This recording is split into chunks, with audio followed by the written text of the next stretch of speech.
All right, as of right now, WARDOGS has officially been revealed, and I have the inside scoop as well as some exclusive gameplay that we're going to put later on in the video. If you guys don't know what WARDOGS is, it's a tactical all-out warfare FPS that combines tactical gunplay, combined arms combat with building and destruction mechanics in a large-scale up to 100-player militaristic sandbox. And in this video, I'm going to be breaking down the trailer, all of the information that we were given in their press release, as well as some exclusive gameplay at the tail end of this video. All of it is going to be timestamped down below, so if you're here for certain aspects of it, I have it all here. If you're into gaming news, specifically in the FPS space, leave a like on the video and subscribe for everything FPS. My name is Big Fry. Let's talk WARDOGS.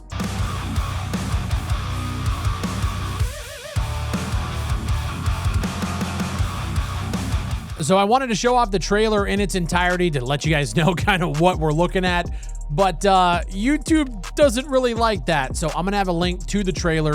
If you want to just watch it, go watch it on their channel, and then come back over here, and then we're gonna jump into the actual trailer breakdown. So it starts off, these helicopters going in. We obviously got a ghillie suit sniper kind of overlooking this control point. And as we now know, this is essentially inspired by King of the Hill, Arma 3. 3 teams are fighting for control over one specific area of a map, and apparently that's randomized every single time.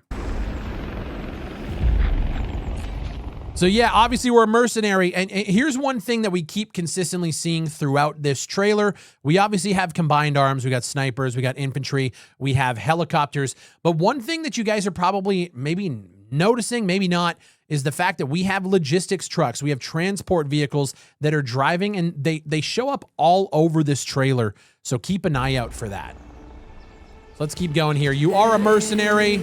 First off, this is very gray zone warfare coded with the helicopter ride, the inspecting of the weapon. We can see, obviously, we have the price tag. I'm guessing this is how much we have in reserve, and this is how much we have spent during this life. And you'll notice that there's a red arrow that's going either down or a green arrow going up to say, like, you know, you're in the money, you're in the profit, or you're not.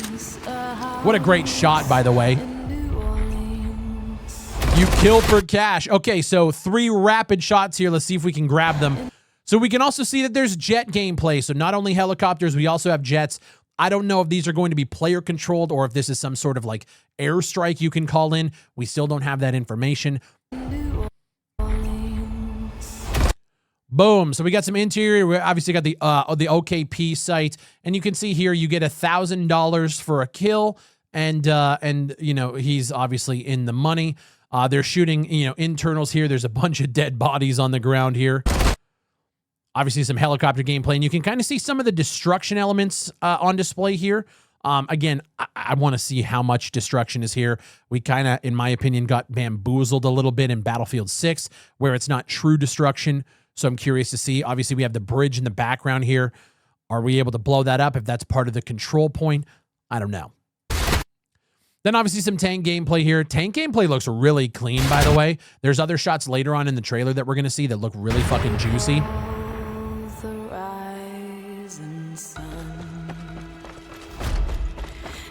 Third-person animations. Here's what I will say, dude. Third-person animations on the character controller look fucking fantastic.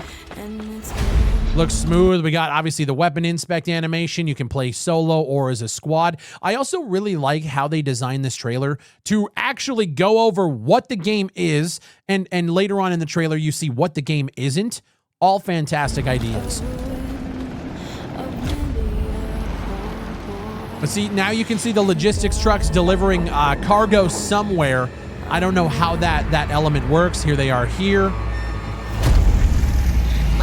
So this shot here shows absolutely everything, right? We have Humvees, we have trucks, we have tanks, logistics, we have, you know, smaller tanks, helicopters.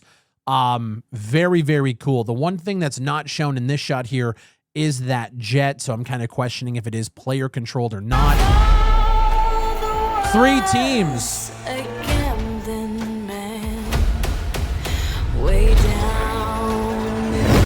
Okay, I'm going to pause it on this map sign here. Now, obviously, this is just a graphic, but you can see you got the helicopter, and you can see here, it looks like you have, in this area, you have multiple squads patrolling and handling different areas of this control. I want to see how dynamic these combats can actually get. This is looking really cool. RPGs, you can see he got kill confirmed 1, 2,000, 3,000 total for the kill because he also got a 7,500 for a vehicle destroy. You get 2,000, it looks like, for a revenge kill. That's pretty cool. And yeah, obviously cash is king. Let's look at those attachments yet again. I love shots like this. So we know weapon attachments are going to be, a main thing here. And you can see that every time an attachment goes on, you hear the little cha-ching. So it's something that you probably buy throughout the round. Every investment matters. And so this is another cool part too. You can actually upgrade and fortify locations around the map, which is really cool. We get the construction. We've seen that stuff in games like Squad and other indie shooters. This is looking pretty cool.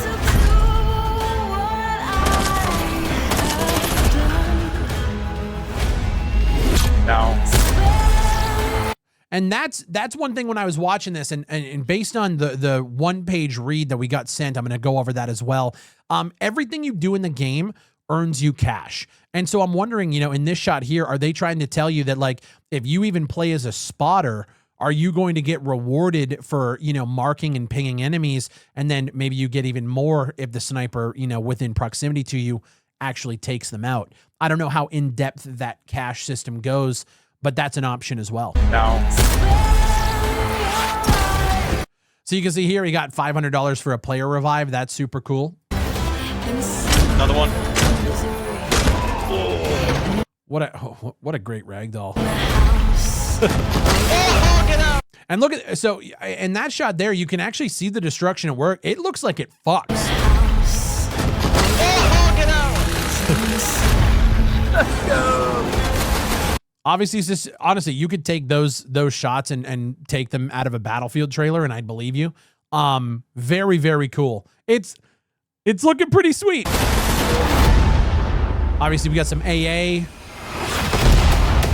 That was sick. Parachuting, we saw that there as well. Let's break this down a little bit. Explosion goes off here. Man, what a vista. And this guy's obviously parachuting in. I'm sorry for the artifacting. That's VLC. That was sick. Go and hit them in front. So it's not an extraction shooter, which I think, Joe Brammer went out on Twitter a few days ago and said, like, this isn't an extraction shooter. It's not a battle royale. And I like that their marketing is telling you exactly what it's not to essentially, like, set your expectations. I like that a lot. Go down, go down, go down. Not a battle royale. In the house. Boom. Of the rising sun. And by the way, I have to give whoever the hell made their branding, black, yellow, and white, great colors for any sort of logo and branding and company. But I love the branding, WARDOGS. It looks professional. Like, this is one of those things, and as soon as I saw this trailer, because we were sent it a few days ago, I messaged Joe and I said, you guys definitely stepped up. Like, from all aspects, from the trailer, the editing, the actual branding, the logos, and the actual game itself. It looks so well done. And then we get the crispy shot here. And we also see the jet yet again flying in. It's on a straight path. And it's one of those things where I think if I saw this jet kind of bob and weave through something, I might think that it's player controlled. But you can see here, it's just a straight shot yet again. And we also don't see the player interact with the jet at all in any of the trailers. So it kind of begs the question, like, can you fly jets in the game? And if not, is that going to be a future plan? Because obviously, as we find out, the game is going to be going to early access in 2026. And it looks like if you hover over this here, you can sign up for future playtests. So there's going to be some testing before the game releases into early access, which I think is huge. And that's the trailer breakdown, guys. Let's go over and talk about the one-page press release that they have so we can actually learn more about what this game is and more so what the game isn't. So content creators were sent this the other day. This is the WARDOGS overview. The artwork here, by the way, this looks fucking awesome. And then we got the game description. So the game mode is inspired by King of the Hill. It has 3 teams fight for control of a randomized 2x2 kilometer control zone within a 256 kilometer square map. The team with the most players within the control zone earns points, and the first team to reach 100 points wins the match. The variables in zone location and individual player tactics mean no match ever plays out the same. Every player starts their journey with $10,000. Each life, you purchase a custom loadout from a wide selection of weapons, gear, utility, and vehicles to help your team win the match. Every team play action you perform rewards cash, with cash persisting in between matches. From reviving squad mates, transporting friendlies to the zone, or controlling the objective, we don't just encourage team play, we reward it. It's the player's choice how they want to play, earn, and spend their profits. And so the one question that I would have to that design, but by the way, I like the idea. On paper, it sounds great. It might actually lend to people actually reviving or actually doing things that certain players might not do in a game like Battlefield. The question that I have is, how do you balance all of these different actions to not let a meta form? So what I mean by that is, if you find out that reviving players in the zone earns you, say, 1,500, and the rate at which you have to revive players in the game, depending on the flow, means that reviving would become the easiest way to make money, will they then nerf that cost to then make a new meta form up with, okay, now the most important thing is getting kills? Is the most important thing transporting? Do you earn more for transporting? Or on the opposite end, do you not earn enough to make it not worth your while, because you're going to run into then the same issues that you would in a game like Battlefield, where it just doesn't make sense sometimes to revive people? This continues on by saying, bring the chaos to tactical warfare, destroy apartment blocks with rocket launchers, or tear your way through towns in heavily armored tanks. The world around you reacts to your presence. Conversely, you can strategize with your teammates to build upon and fortify key locations within the map for a tactical advantage. Every moment in WARDOGS is 100% player driven and tied together with local voice chat to either talk tactics with teammates or troll enemy players. So we have proximity chat in the game as well, which, we've been talking a lot more. I've been playing a lot of Deadlock, and after playing Arc Raiders, I feel like every multiplayer game now should have proximity chat so you can talk shit to other people. This, to me, is old school mentality when it comes to game development. Nowadays, we have so many developers who are focused on that toxic positivity, and they don't want to give you any sort of, communication, or they don't want to allow you to do those kind of things. I like the fact that WARDOGS is taking it a little bit old school and saying, nah, fuck it, man. Online is about talking shit sometimes, and that's what it's about. They go on to say, this is not another battle royale. This is not another extraction shooter. WARDOGS is a new tactical take on the all-out warfare FPS genre that rewards decision-making, communication, and teamwork, and allows you to play how you want. Everything about this game right now is sounding fucking incredible. I obviously haven't played it yet. I want to. I've been asking to for months on end. But when I do get a chance to play, obviously I'm going to tell you guys how that balancing works, how the game feels, and is it fun? If you guys missed our Push to Talk podcast, we just had Joe Brammer and Brian McCran on at this point about 3 weeks ago. You guys can go back, watch that interview. They go more in depth about what they used to actually make this game come to life. They built an entire war dynamic framework that overlays on top of Unreal Engine, which allows them to make the game more performant, allows them to do some of the things that you can't just do with Unreal Engine 5 right out of the box, which is pretty cool. It's a really good conversation. I'm gonna have it linked down below if you guys want even more information about WARDOGS. So they sent me some gameplay. Let's watch it.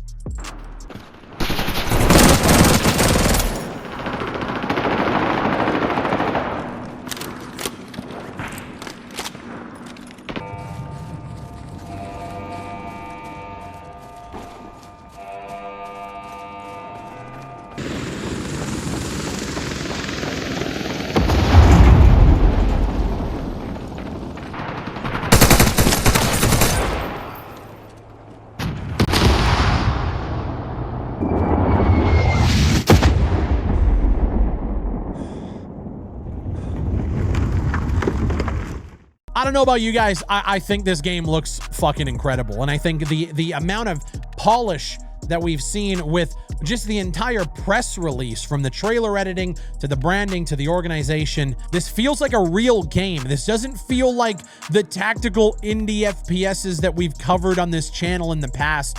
This feels like a team and a game and a concept that could actually stand with the big boys. I'm just saying, I don't know how it's going to perform. I don't know how it's going to play, but this just shot up to the top of my list for one of my most anticipated games of the year. It's coming to early access this year.